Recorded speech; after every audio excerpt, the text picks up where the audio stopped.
Welcome to Identity, a TamilCulture.com podcast. I'm your host, Jeevan Ravindran, and I'm a journalist, presenter, and actress based in London. Now, so much of my life so far has been based on the question of identity and how we spend our lives seeking answers to who we are. In this podcast, each episode will spotlight a different creative, some from the Tamil community and some from outside it. We'll be chatting about how we grapple with our identities and take ownership of our narratives, whether it's through art, politics, literature, or activism. Our hope is to inspire your journey through their insights on identity.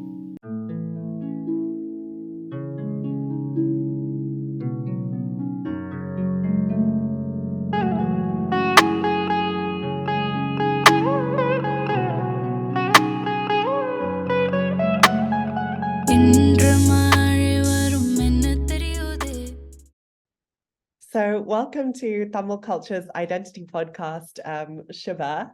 I'm so excited to have you. First of all, I want to say how much of a massive fan of yours I am. I have literally seen all of your YouTube videos and I played your songs when I had my show on BBC Asian Network. And I just think you're doing amazing work as an artist, and I can't wait for everyone to hear your music. I will introduce you, but I want to first hear you introduce yourself in your own words. Sure. I've done it a couple times in my song. But yeah, I'm Shuba. I'm an artist. I'm based in, the west side of the US, West Coast girl. And I make pop music that's really influenced by Bollywood that I grew up with, and also rap, specifically a la Eminem. And yeah, I just like making music for the misfits, for children of immigrants, for brown girls, or just for anyone like me who always felt in between two sorts of identities. So yeah, I like to say I make music for the misfits.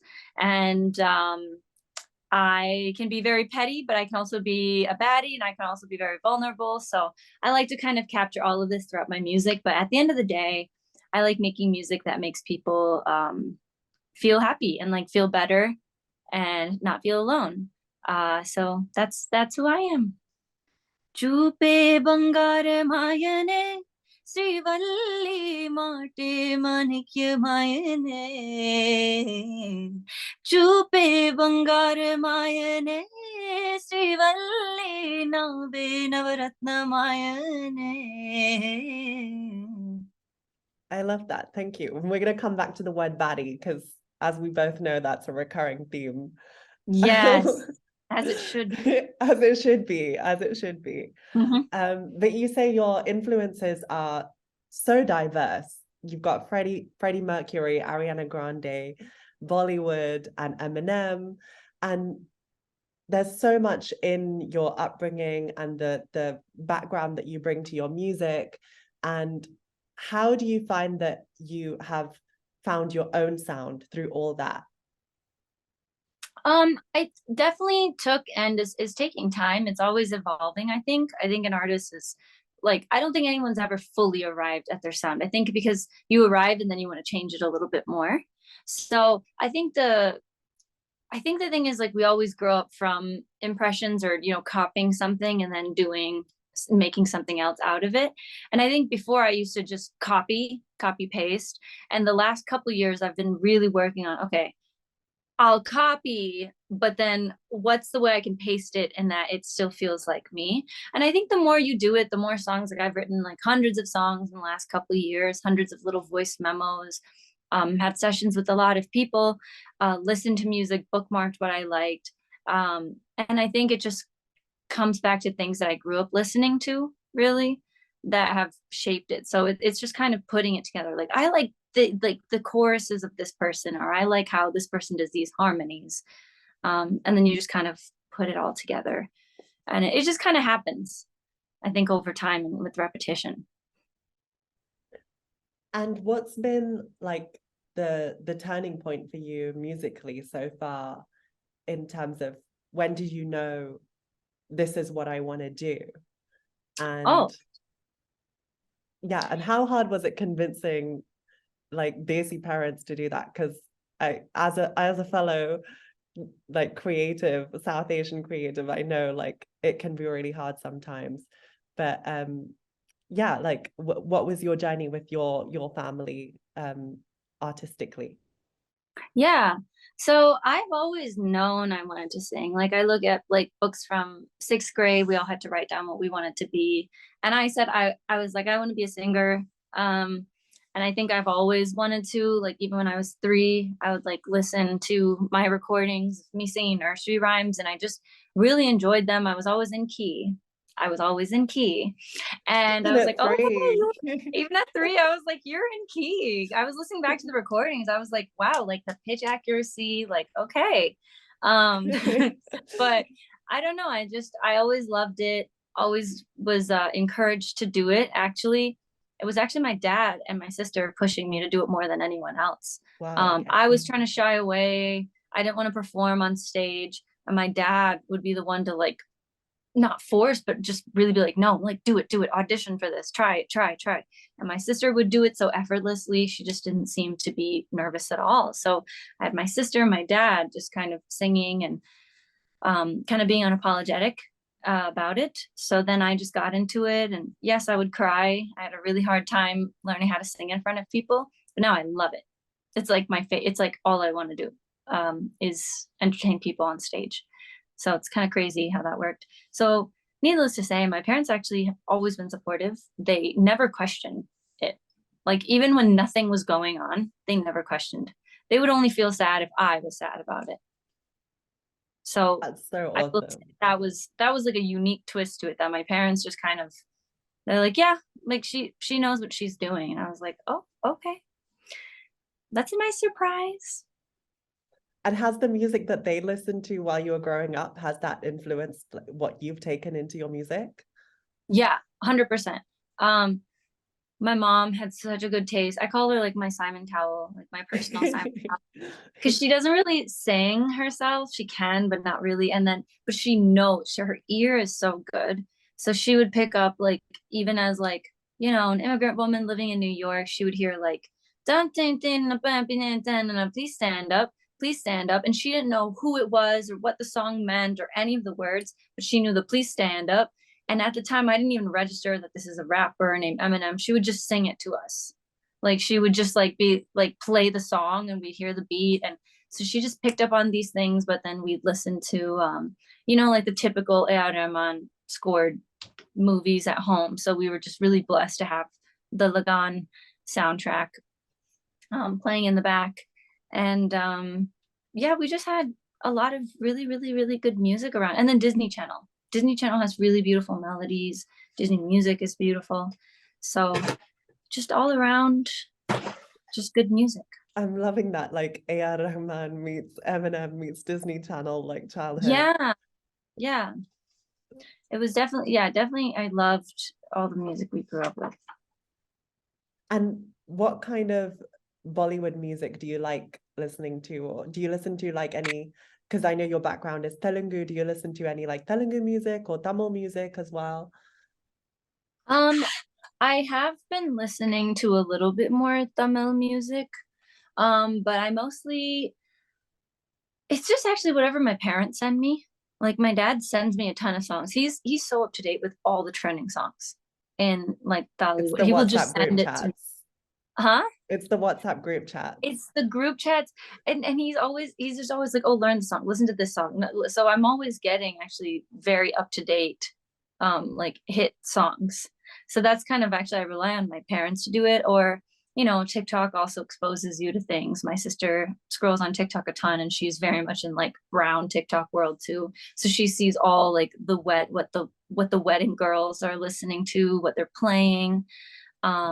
So yeah, it's just kind of, I don't go searching for it necessarily though, I would say. It's just more like if a song is really blowing up and someone sends it to me, then I'm like, oh, okay, like then you're like, okay, then you can't ignore it because my mom's blasting that. Which Yes, that was such a catchy song. It is such a I catchy love song. that song.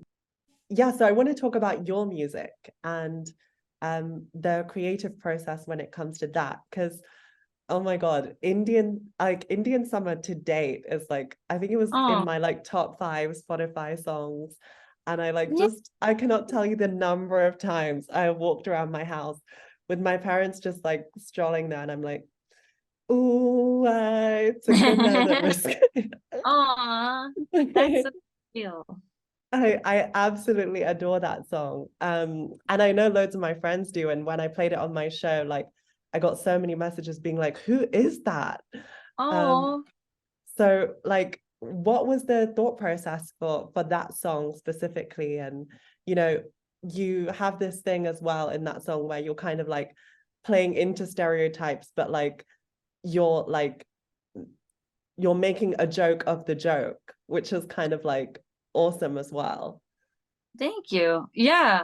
Um, the you said that, sorry, you said the process of writing that Yeah, song? the process of like writing that song and then conceptualizing it, like what was that like? I don't honestly like the whole process of Indian Summer was such a beautiful process to me. Like I really felt like that was such a turning point in my artistic journey because this last year I put out 4 songs, which all kind of were in different spaces. I'm a big person on trying things out because I like so many things. I like country songs. Like I would put a whole album on country if I could. But I think Indian Summer was such a experience because it was like I'd never seen, like, for me, I know that this could come across whatever way, but for me, like I'd never seen Western melodies mixed with like Hindustani melodies in a Yeah. such a pleasing way. And for me, it was such a big deal to be one of the creators of a song that did that. And I'm to this day so proud of it. And I love that I wrote that song because it was just kind of this moment where we were writing in Arizona and we were writing in just like a room. It wasn't even like nothing was special. I just met this producer in person for the first time. He was playing beats, and there was one with this like kind of low quality guitar over this beat, and it was kind of sounding Indian, kind of sounding like Western, like it had this vibe. And I remember I wasn't going to take it Indian at all because I was afraid of sounding too Indian and getting niched, Yeah. by people like, oh, she's Indian. We can't listen to her because people aren't really used to our faces yet. I mean, they are now. Now we have so many people in the scene now, but yeah. So I let out the, and then I was like, is that too Indian? And then Jackson, or homie, he goes by homie, my producer was like, no, that's fire. And it's just like, then we just arranged it. And I remember the whole process was like, I remember driving home listening to the song and I was like, and then I listened to it for 3 months on repeat. Like it is one of my favorite songs. I love And now when that. I listen to it, I'm like, like Unapologetically back your work. Yes. I I mean, you have to be because before Yeah. when I would have people play my songs when I would write a song, my friends would play in the car, I'd be like embarrassed. I'd be not embarrassed of the song, but just like, putting out creative stuff. It's like you're being naked, like Mm. you're being like naked. You're exposing yourself and these like secrets. So it's just kind of like, yeah, you feel a little bit shy. It's like when you get in a swimsuit, like you're always going to be shy about something, and that's how it feels when you're playing your music to people in front of people anywhere. And I don't think that ever goes away. But Indian Summer was like, for me, it was like a bikini that I was born to wear. I love It was that. I just like that was a turning point for me because I was like, yep, like he wants an Indian Summer. Like I wrote this, I made this. And ever since then, I've only been focusing on, putting out music that makes me feel that way. So that was just such a beautiful experience. The song came together so quickly. The music video was like in my head. Um, that came together. It's crazy to see people respond to something you love. Yeah, So I can imagine. And it got such a huge response on TikTok, yeah, on YouTube. yeah, definitely. YouTube really carried it. I will say, like TikTok was great for sure. Like it did kind of have its little moment on TikTok, but it was YouTube. It was YouTube because I posted that short of me singing it as like an Indian auntie.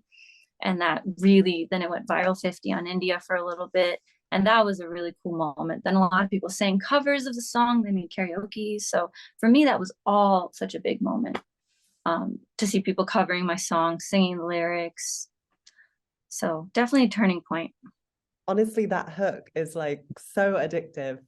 Thank And you. it sounds like the creative process was so magical as well. And yeah, I don't think I can understand completely what you said, because it feels like those songs that try to blend together Eastern and Western influences, sometimes they have like the Carnatic part or the Hindustani part, and then they have like the Western part. And it's quite rare to find one that like just seamlessly flows between the That's two.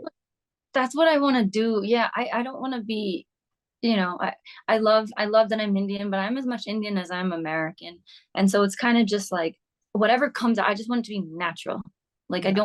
I don't want things to be forced. I do want to have the I-pop vibe for sure. And it's gonna happen. Like I'm going to do and say things that are inherently Indian because that's who I am. But Yeah. I don't want it to be like, pay attention to me because this is different. Like, wow. That's never been my agenda. It's just kind of like, it's like Rihanna or Camila Cabello. It's like Yeah. Havana, the way she says Havana, unana, like, and the way she just puts in little like words. It's just, then you want to be part of it because you're like, oh, I want to know what that is. What is malo? When Papa says he got malo in him, what does that mean? And then people are curious. And it's such a catchy song. So for me, it's like that's such a beautiful way of introducing people and Mm. making them curious about what you do. And then after Indian Summer, obviously you've had like so many other songs that you mentioned. You've had like Love Runs Out, which was Yeah. a lot more up tempo. And then you've had like True Colors, which has a lot more of like a rocky vibe. Like how have you approached each song differently? Is it like depending on how you're feeling at the time and what you want to convey, or is it just trying different things out?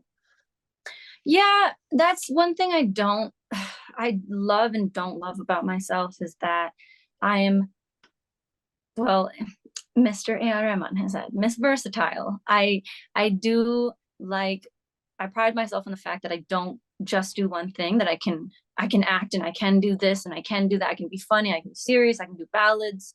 Like I really do feel like I can do it all. Like I can, Yeah. but at the same time, it's hard to be consistent about one thing. Mm. So I think last year when I was taking a step back and looking at it, I was like, okay, girl, like let's reel it in. You've tried some punk rock Avril Lavigne stuff. You've tried like the Indian kind of vibe, like the bad girl vibe. You've dipped your toes into some rap. You've dipped your toes into some bright anthemic pop, which is all stuff I've grown up with. But now it's like, I really, I think moving forward, I want to couple my songs in seasons. I Okay. see my, this is going to be weird. I see my life as a TV show.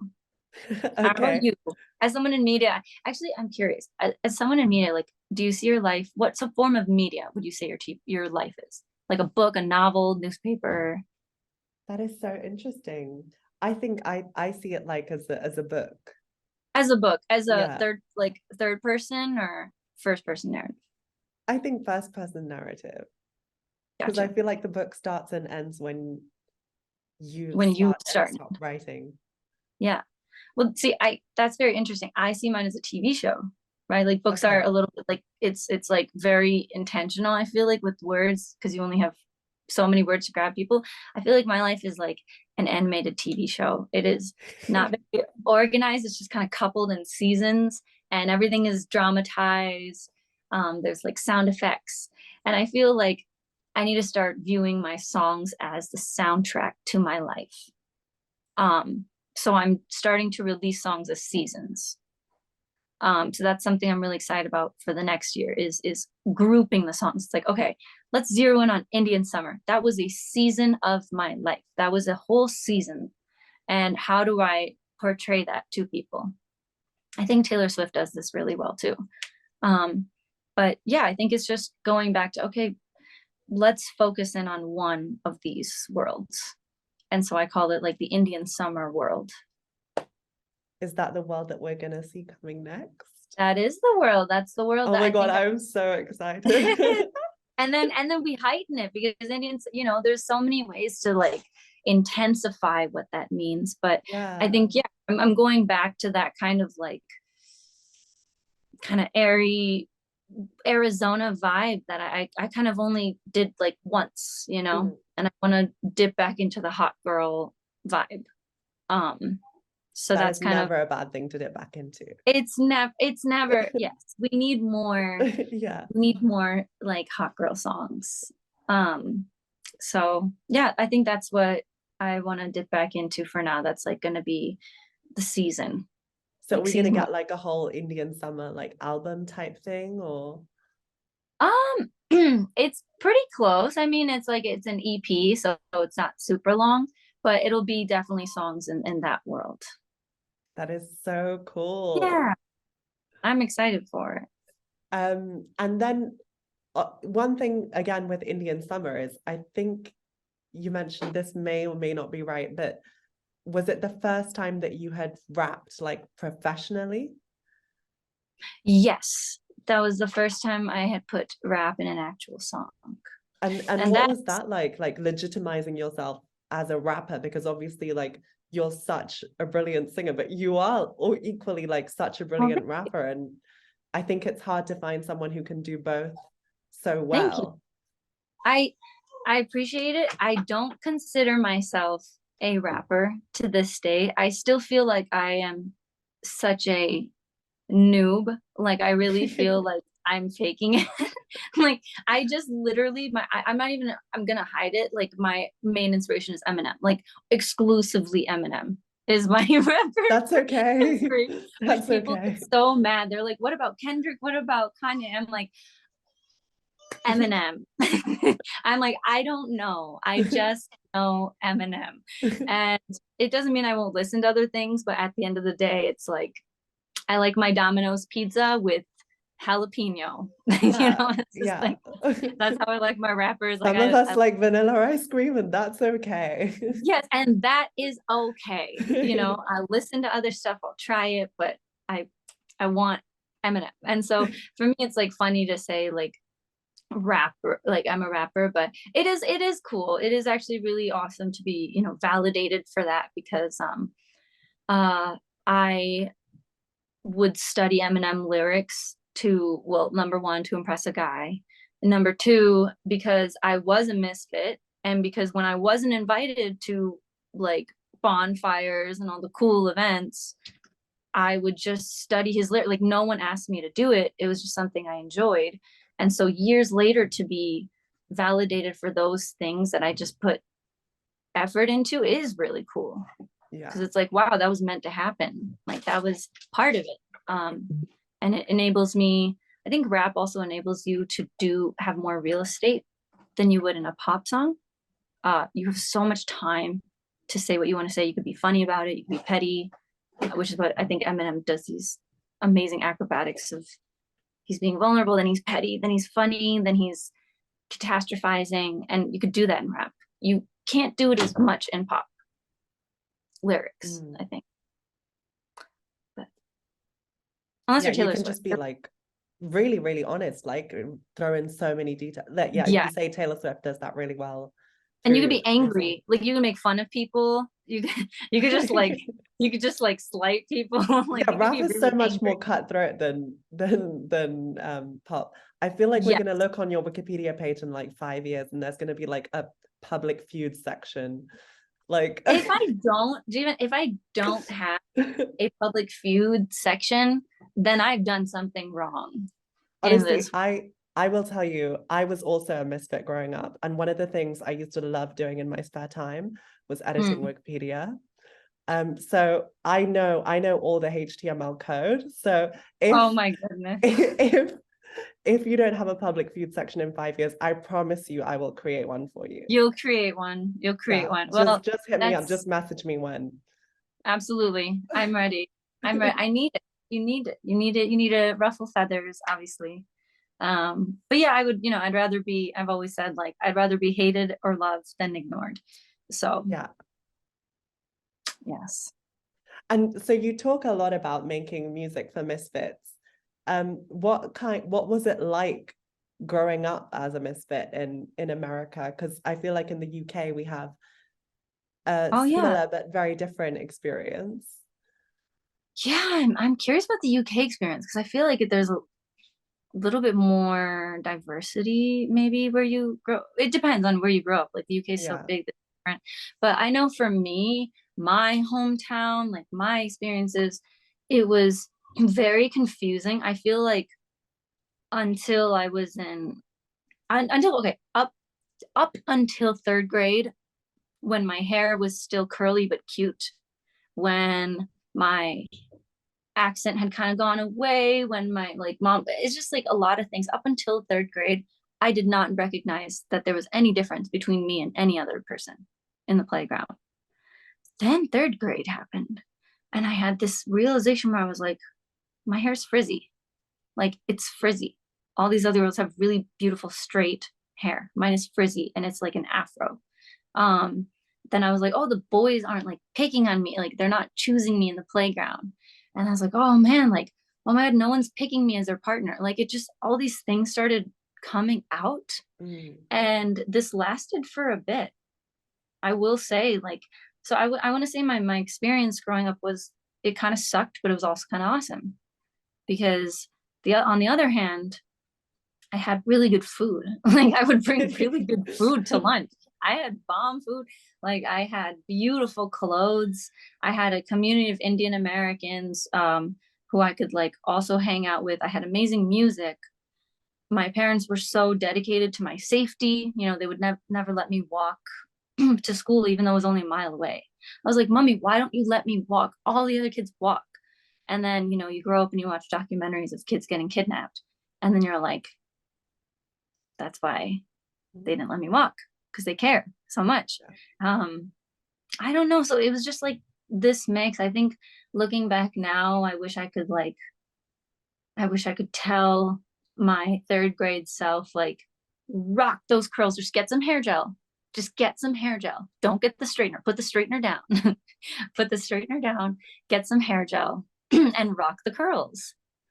But you know, it was a mix. I had to, but it kind of forced me to learn these other talents. And you know, I became an entertainer when I was like, oh well, the boys don't like me, so I have to do something to get everyone's attention because I don't know how to talk to people. So I was like, what if I do impressions? What if I make people laugh? And when I saw people responding to that, I was like, oh, validation, this is good, this is something I should focus on. So my being a misfit drove me to doing things that made me loud, and those loud things have now become my personality. For better or for worse, a therapist might say we need to unpack that and be like, you as you are is enough. Totally agreed. But at the same time, trying these different things has like incontrovertibly shaped me into this person, this entertainer, which is all I want to do. I just want to entertain. Like you are the you that you are now because of all those things, right? And all those experiences. Yeah. Everything has like I don't want to say everything happens for a reason, but I think everything has a place. Yeah. And then when you trace your life back, you're like, oh, that led to this, led to that. So yeah. But you must be getting so many like messages now from people who are like, oh, you were like, oh, well, you were kind of mean to me in high school, but now you want to be my bestie. Oh, girl. Yeah. Yes, actually. And I put it in my content. I don't care. I'll call out the aunties who, you know, made me like, who drove me to extremes of studying just to get into a really good school. I'll call them out. I'll do it. I don't care. I have nothing to lose. I got nothing to lose. Yes. I'll call it all out because, you know, yeah, like the girls who called me out for how I was like trying to dress better, like these things, like it's like, not that I didn't make mistakes. I made a lot of mistakes, but it's like, it does feel good. I'm a petty girl. I am a petty girl. We all have a little bit of that in us. We all are a little bit petty. Yeah. Again, therapists would probably say let it go. I feel like there's another personality emerging here, like therapist Shuba. I feel like we're gonna get a therapist Shuba album. I swear to God, I am a different person at different times. So I've learned to just not trust my emotions See, in this is why specific. the seasons thing is such a good idea. This is why. This is exactly why. Yes. I I am a different 100% person back. in different moments. Like sometimes I'm like vulnerable. I'm like lean into it, be vulnerable, like go through pain. And sometimes I'm like, no, avoid pain at all costs. And sometimes I'm like, let go. Vengeance is not a part of you. Like all the Jay Shetty stuff. I love Jay Shetty. I'll be like, let it go. Like then it still holds power. And the other times I'm like, no, vengeance is very fulfilling. And it does feel good to see the enemy suffer. I'm sensing like a lot of him. I love this. I love this. I'm exactly the crazy. same. I am literally crazy. I'm sorry, y'all. Sorry, Don't not apologize. Don't apologize. We're gonna get great music for it. Yeah. Yeah, that's what I'm saying. This is why the seasons are important, because it's like, okay, we saw vulnerability. Let's capture that. Okay, now we're crazy. But then does So that mean you have to live out like a certain mood for longer than is like normal? Sorry, you're saying, does that mean I Does have that to? mean that you have to like prolong a certain way that you're, or try and remain in a certain headspace to capture like the creativity? That's a very good question. I was talking to my producer at Homie about this because I actually am in a different season, you know, like than what my, because you can't always line it up. Like, you know, I think Adele wrote 18 when she was 18, but then she released it later. But then she had to perform a lot of those songs for the rest of her life. Even though she's not 18 anymore, she had, you know, she has to relive that. So that is always the tricky thing, I think, of the artistic journey. But that's when the song becomes bigger than you. Like it's not about you anymore. Then it's about like the people consuming your music. Yeah. And you just being this like fairy who's giving it to them. It's just a means to be in front of people. So that is a tricky thing for me sometimes when I've gone out of the season of what I'm putting out. Like sometimes I'm like listening to Indian Summer and I'm like, you can never tell a brown baddie when it's time to quit. And I'm like, I don't feel that way right now. Like, I don't feel like a baddie. I feel sad. But then other days I'm like, you can never tell a brown baddie. So it is a tricky thing I'm learning, is to not, you know, not overthink it. That's why albums are great, because it's just like, if you're looking for a specific way to feel, listen to this one. Next, switch to this. But every album needs a little bit of vulnerability. You can't just be one way all the time. Nobody is just one thing. Yeah, exactly. It's not black. Yeah. So now that you mentioned the brown baddie line, I do want to come back to that, because how did you come up with this? What does it mean? What is the Shuba dictionary definition of what it means to be a brown baddie? I had worked on this too. So how I came up with it was because I sent this to my like longtime co-writer, just co-everything, Landon Rosenblum, and he was like, "Wow, like brown baddie anthem," and I loved the brown baddie, like the alliteration. I loved what it felt like, what it meant, and I was like, and so when I was writing the rap, I think it just has to do with everything that a brown girl experiences and what she's told growing up versus what's actually true. I think we're told and taught a lot of things and we just accept them as facts because our parents said them, because aunties, elders, everyone said them. And then teachers, like anyone, we just accept things that we're told as kids. And some things are really good, but then some things just aren't true. Some things just aren't true. There's many, you know, there's many sides of the coin, and I'm always unpacking things. I'm like, that wasn't true.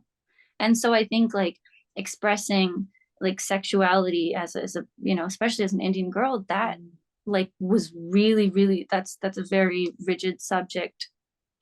And I feel like in the second verse of Indian Summer, the first verse is me kind of feeling my inner goddess self and being like, wow, like I am beautiful, like I am all these things.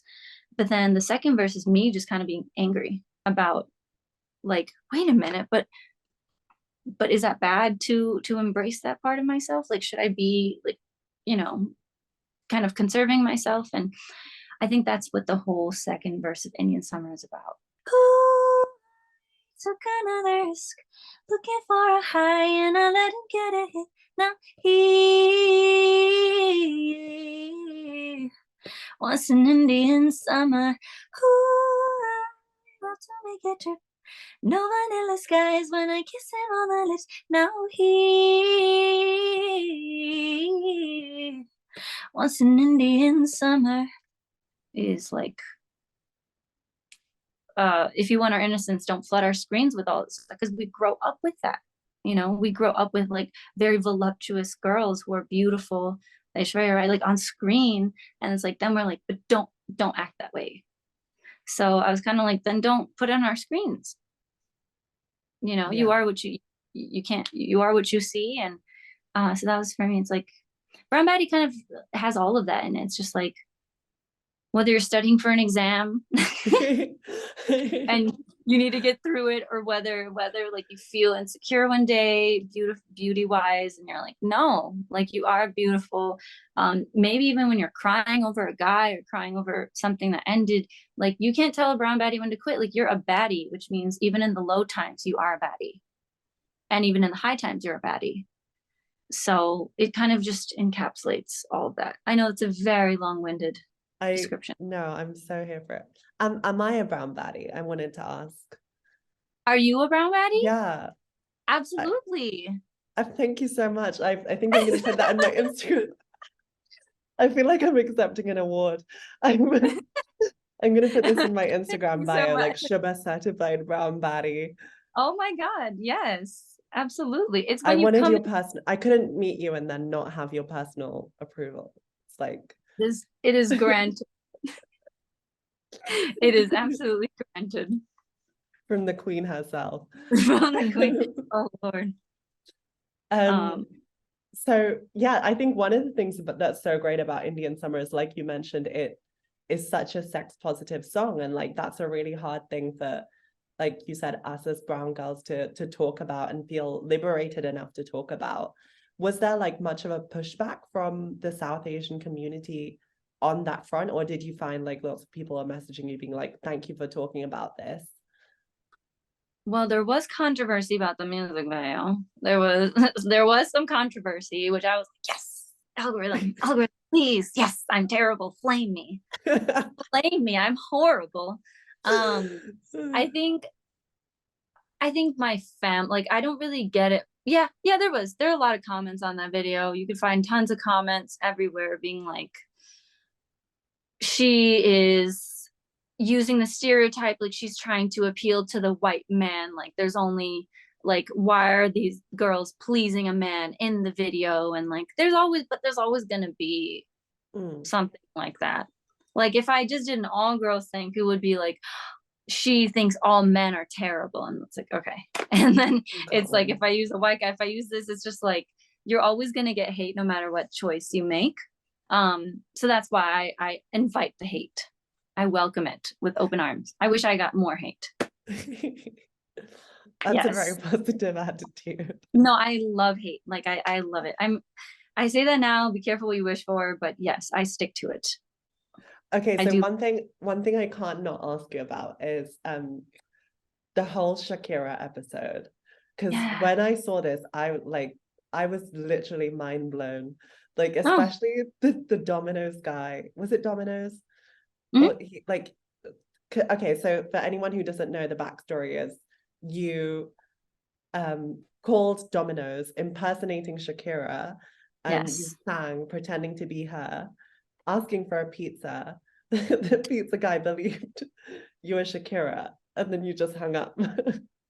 Yes. So tell me more about like how that idea came about. When did you realize you could do such a good Shakira impression? And like, you actually got recognition from Shakira herself. Like, what was that like? That was crazy.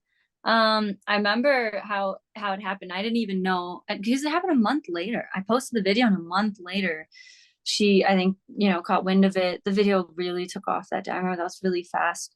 The idea was not purely mine.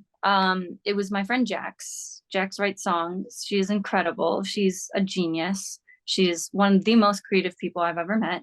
So we were both like, we're like, oh, I'm so bored. Like, I can't think of ideas. I want to post something. I can't think of it. And she's like, I'd love to see Shakira order a pizza. And I was like, bet. And so I actually did it and just kind of recorded to see how it'd go. And I had no idea it would, and I actually held on to the video for like months. I did Wow, it like okay. months before, but I was like, this isn't going to do well. This is corny. It's cringy. Like it's not it. And then I posted it. So, to anyone like afraid of being cringe, like just be cringe. Who cares? Just lean into the cringe And because yeah. and you got like a huge surge in your like online following after Shakira Oh my, reposted yeah. your video, right? It was crazy. I think I gained like 100,000 new Instagram followers, tons of TikTok. Oh my God, tons in TikTok. I was on Univision. I did a lot of like Spanish interviews. I think that really welcomed me into that community, which I love and want to be a part of. As an Indian person, like we just I don't know, like the Yeah. culture kind of works. It's like very similar. So I don't know. That was a really big moment. It was awesome. And I love Shakira. She's just so cool. So cool. She's so cool. She's so smart. She's so talented. She's so genuine. Like even her reaction, you could just see she's so pretty and like she wasn't upset by the impression. She wasn't offended. You know what I mean? She Like really enjoyed it. she Sounds like she enjoyed. really appreciated it.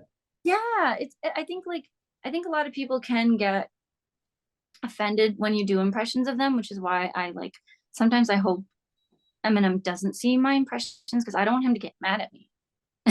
Like I don't want him to get offended. But I don't know, just the way she took it, like not just took it, but she was like, this is hilarious and this is accurate. Like, and then she followed me and supported me. Like she credited me on every post. I was just like, yeah, queen. You're just a queen. Like this is queen behavior. That is amazing. Yeah. More of it, more of it. Yeah. She just really, supported me and it was just a beautiful moment, I think, for all. And there was that video that helped A.R. Rahman, sir, find me because I posted on Instagram Reels. So again, anyone listening, just lean into the cringe, And lean into it. what's it been like communicating with A.R. Rahman sir? And It's surreal. I'm always scared to meet my heroes because I'm afraid they won't be what I envision in my head. But to be honest, I am 2 for 2 on meeting some of my heroes who are even greater than their art. So I think AR Sir is one of those people. He is a legend, true and true, like through and through and through, true and true. Like he exudes that energy, and even when his like name comes up or anything, email, phone call, FaceTime, I'm like, and like I'll be like talking to my friends. I'm like, I gotta go. oh my God, that is like, such a flex. it's such a flex. I'm not even gonna hide. Like even I'm like, I feel like it's illegal to have this information. I'm like, it feels illegal. Because to me, he's just like he's it. Like he's a legend. Yeah. So it's just. Are you guys working on anything together? We're working on some stuff. We definitely are, and I'm That excited is about. so exciting. How much can you say about it? I don't think I can say too much about it. Okay. Just No to, worries. yeah, respect his privacy, but it's gonna to be wait. beautiful. Yeah. That is, yeah, I can imagine it's gonna be beautiful. Yes. Everything he touches. And then one of your other super viral impressions, I mean, you've done so many, like one of your other super viral impressions is if Celine Dion sang What? Yes. Yeah. How did that idea come about, and what was the response to that like? Because that also blew up like crazy. Yeah, that was I'd already done a Celine Dion singing Savage by Yes. Megan Thee Stallion. And I don't know, then I like I don't know. It's one of those weird things. I was like, what? It would be so funny if Celine Dion, who is just a saint, like just a wonderful woman, right? Like she's so appropriate. She's so like, just she's just such a wonderful, charming woman. I feel like Yeah. that's the impression we get in any media of Celine Dion. Like she's just a classy woman. I was like, what if this classy woman sang this like very raunchy song, which I love. Like again, that's like the two personalities colliding, right? Because I love Cardi B. I love the energy. I think WAP was such a monumental moment for like girls everywhere. Just like the ownership, like that song is so fire. Um, so I was like, what if we put these weird things together? Um, and yeah, I did not expect it to blow up as much as it did. And then a year later, when people really started discovering and using the sound, and it got like 500,000 plus uses on TikTok, that was weird. Um, and people started using it in different ways. It, you never know. And that was a whole year later. Um, so TikTok is such an interesting and creative place. So what can we expect from Shuba next? Like what's on your plate right now that you can talk about? Like what are you excited about?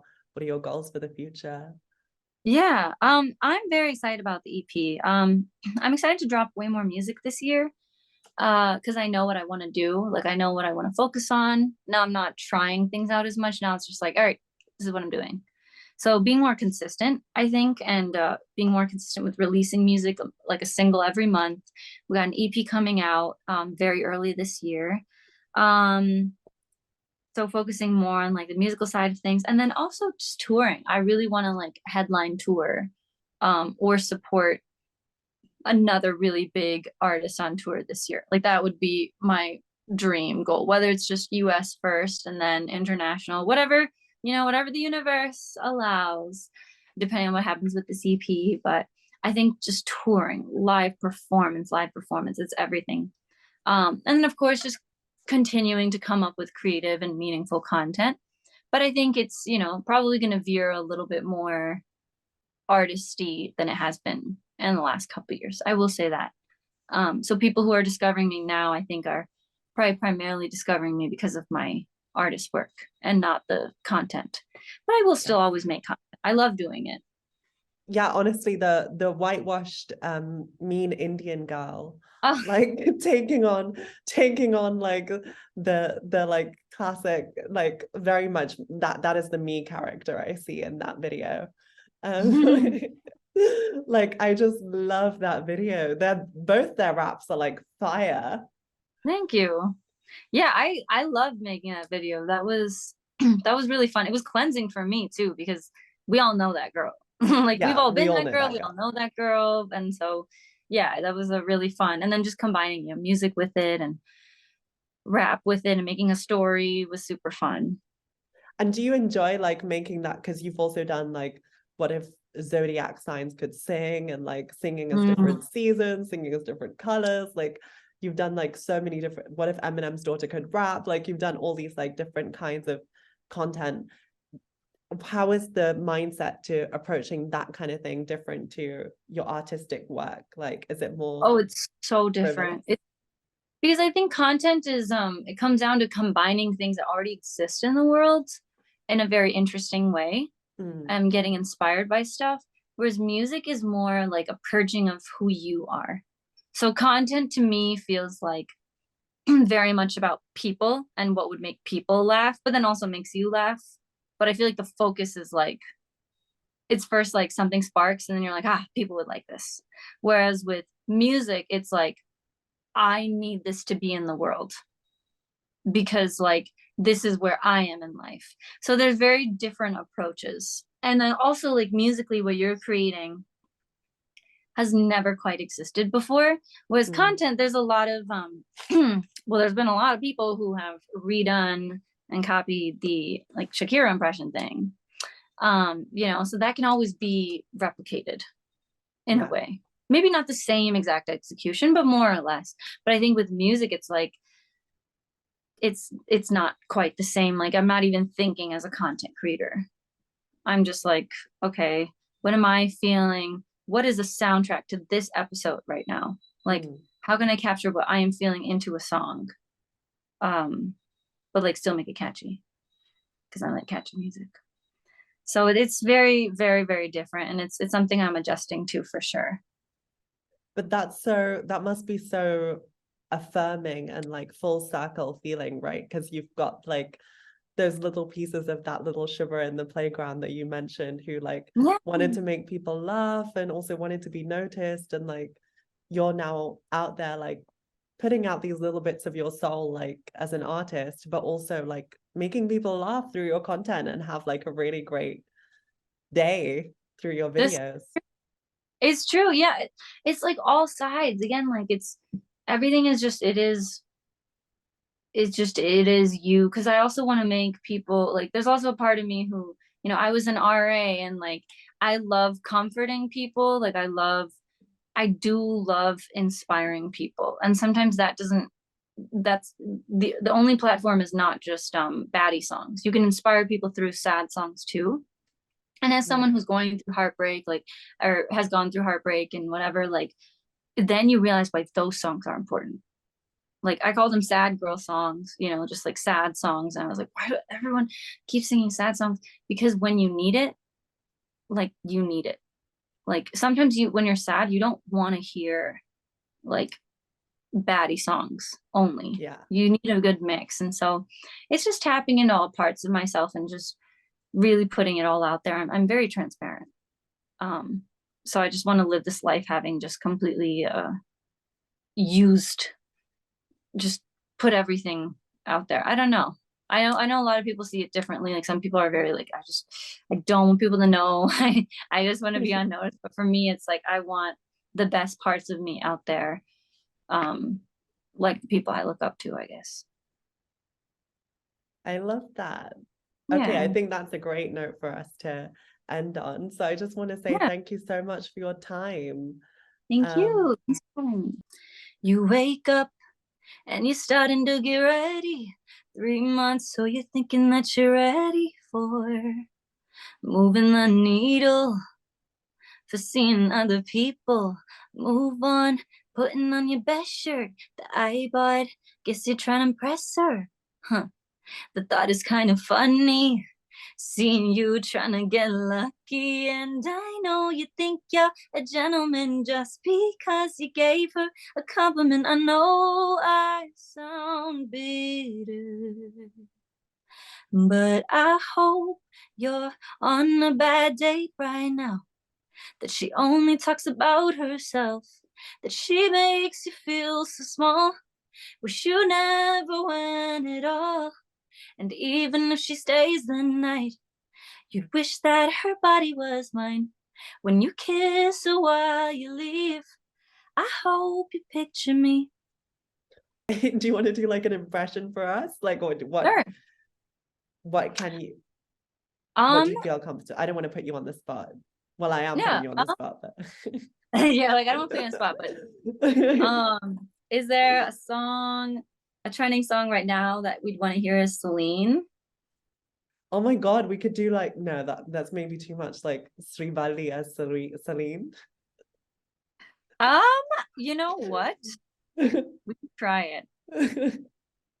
We can try it. It's gonna be accenty. That's totally fine. Because Celine's a French. Celine had an Indian accent. Yes. Nina giusto Nina chupolo painere paluvesica per stare. Carni pinchana devune. Kanar pakachustare. Kanal the other day nernute. Kadun turnave. Chuper bangader mayere. Srivalli mater manikya mayere. Chuper bangader mayere. Srivalli navaratna mayere. I don't know, something. Oh my God. Oh my God. I'm dying for like Celine Dion and Sid Sriram to see this. True. Oh my gosh. Pretty That was song. so good. Oh my God, I'm dying. Thank you. That was trial. So, you know. That was literally on the spot. Like, if anyone didn't realize, that was on the spot.